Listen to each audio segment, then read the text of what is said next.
Hi, this is Madam Pamita, and I hope you enjoy this clip from my Live Magic Q&A. If you'd like to see the full recording of the Live Magic Q&A, you can do so. All you have to do is be a part of my coven. And to do that, all you have to do is click the link below or go to patreon.com/Madam Pamita. I hope you become a part of my coven and enjoy this clip. All right.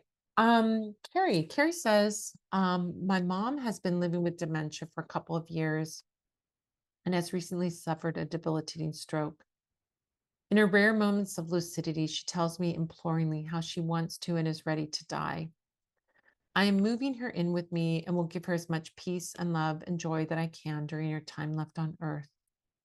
That said, are there some magical ways I can help guide her through her transition and possibly call forth her spirit guides, ancestors, and angels to be even more present for her? Oh, Carrie, that's a hard path. The caregiver, my partner Manfred is right now caregiving his uncle who's in hospice at home. And it's really it's a very it's I think it's very gratifying to be there for someone in their last days in this lifetime.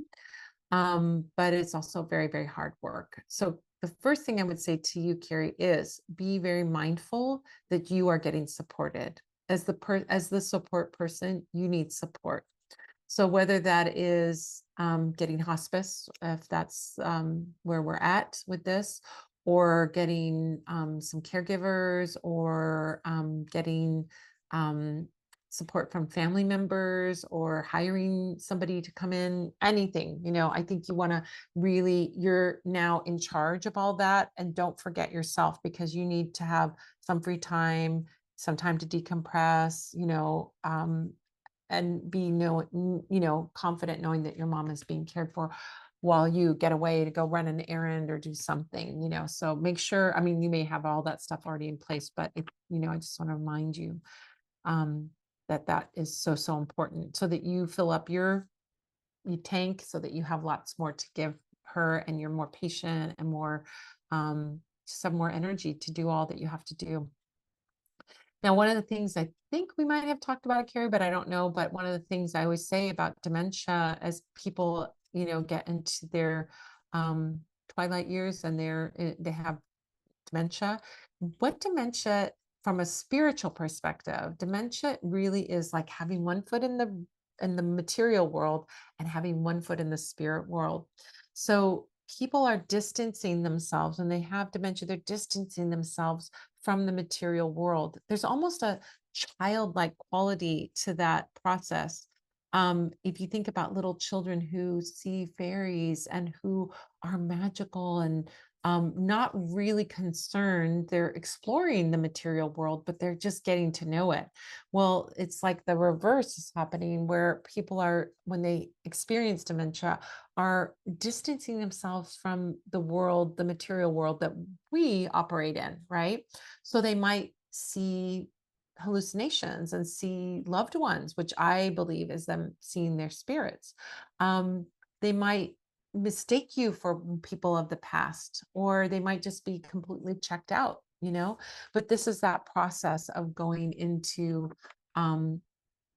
into the spiritual world, into the spirit realm. And it's a gradual process. This is a gradual process for everyone, unless you die suddenly, unless you have something that, there's no, that the time is compressed. But if you're passing just from your body, you know slowly disintegrating, that process is like a gradual process. And it's like they're moving on to the spirit world and they're one foot in there, right?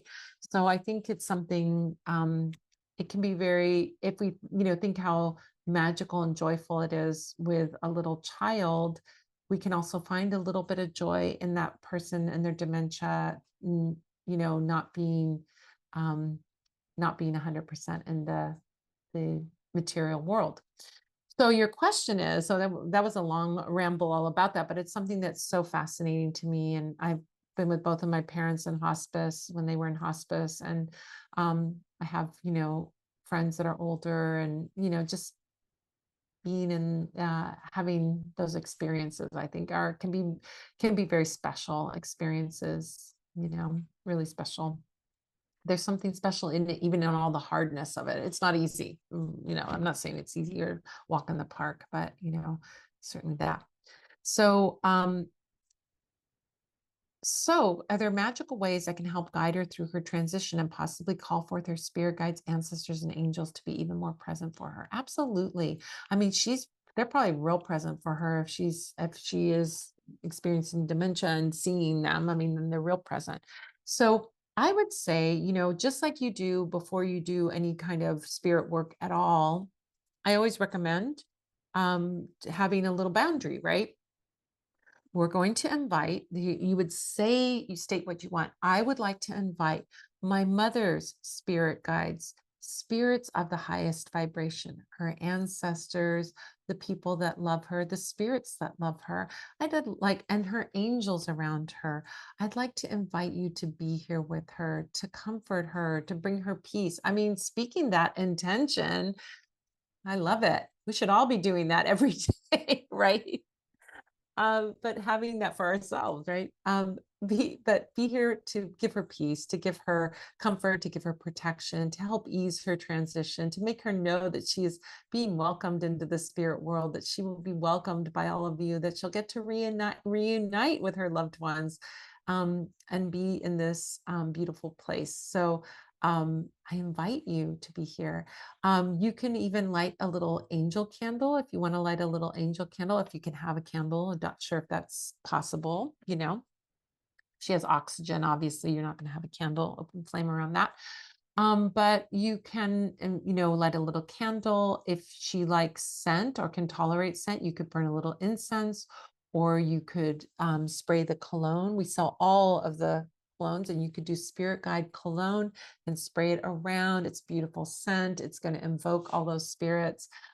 So that might be a lovely thing to do, to invite those spirits around. Just make it beautiful for her. And um, I think, play music is another thing you can do. Music is so good for people with dementia, by the way. If you can play some old music that she remembers, it'll bring her back to life. I don't know if you've tried that. But if there's some old music from her heyday, um, it's so good for the brain. It's really good for the brain. And dementia patients who have really retreated wake up and they come out again when they hear music that's familiar and that they know.